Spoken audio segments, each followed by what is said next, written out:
O senhor foi imputado vários crimes ao senhor. Como é que você observa essa questão de como você tratou a Covid e do que o senhor foi acusado pela Covid? Boa pergunta, hein? Obrigado. Primeiro, dizer pra galera aí que é um prazer estar aqui. Demais. Eu acho que a Jovem Pan faz um trabalho diferenciado, faz o contraponto. Mas paga muito mal. Exato. Eu acho que tem que pagar mal mesmo. Não, tá louco por quê, pô? Sério, cara? Se pagar bem, não vai embora. Tem que ficar aqui. Tá maluco? Precisa reivindicar. Vamos ver teu salário. Vamos ver, Você acha que a gente tem salário de... Você sabe que... A gente não tem o plano de saúde de... Ô, general, você sabe que... Vai pro Rio de Janeiro. A gente precisa aproveitar o momento certo para fazer as nossas reivindicações. Então, todas as vezes que alguém fala bem da emissora, é o momento. É o momento da gente falar, ó, precisa dar uma... corte, melhoradinha. Mas manda pro dono depois. Mas vamos lá. isso. Vamos lá. História da Covid. Pessoal, olha só.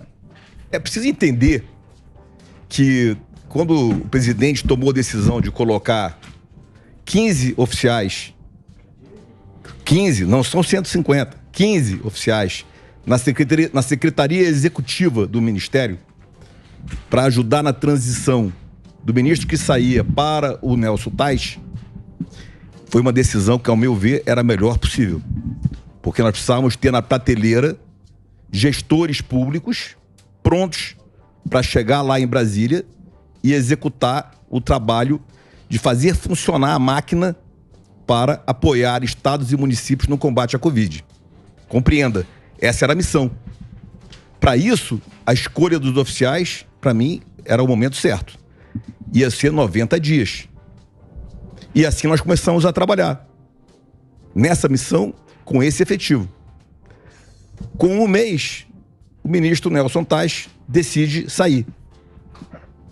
Decisão de foro íntimo dele. E a partir daí, eu passo a responder pelo Ministério por força da lei.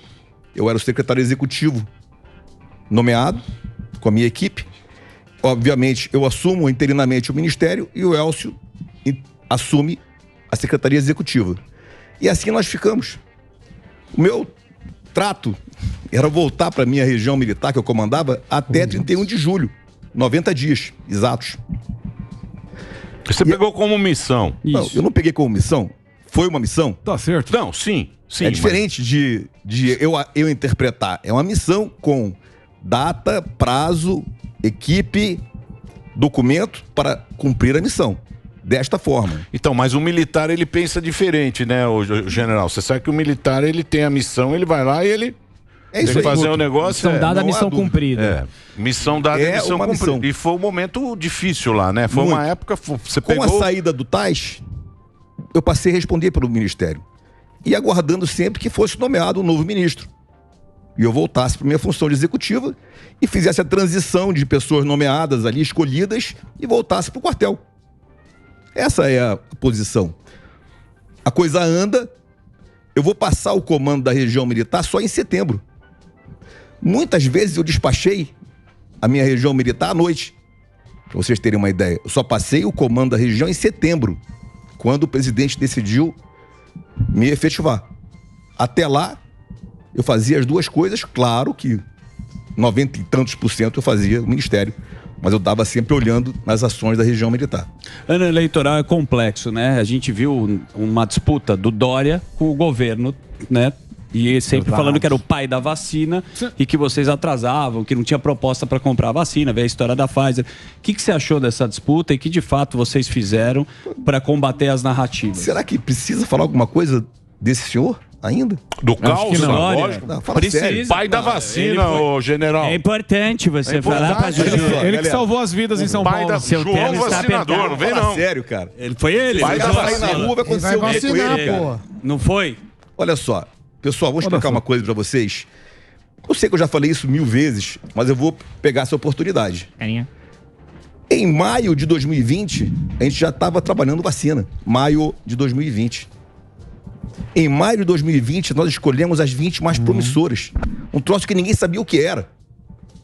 Ninguém sabia como ia produzir, ninguém sabia quais os efeitos disso, como é que isso ia ser efetivado no Brasil. E nós já estávamos trabalhando com todas as produções.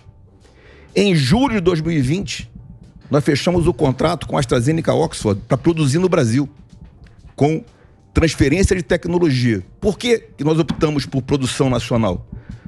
pelo que nós vimos depois. Quem tinha a vacina, primeiro vacinou o seu próprio país. Depois que vacinaram os outros.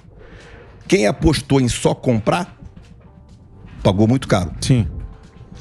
E nós fizemos o primeiro trabalho, contratamos Oxford com a Fiocruz, e isso foi o primeiro grande gol que eu acho que nós fizemos, em julho de 2020. Em agosto de 2020, nós entramos no consórcio COVAX Facility, da OMS, para desenvolver 10 vacinas diferentes no mundo. O Brasil foi um dos financiadores do desenvolvimento com a opção de compra. O que chegou para nós o tempo todo? Que a prioridade ia ser para os países que não tinham condição alguma de se vacinar. Sim, país da África, A país... prioridade ia ser para eles. E por isso que nós optamos por 10%. Certo. 45 milhões que nunca foram recebidas ainda. Recebemos só 12 ou 15 milhões até agora. Pazuello, uma coisa que foi emblemático, inclusive naquela CPI da Covid, aí entra a política.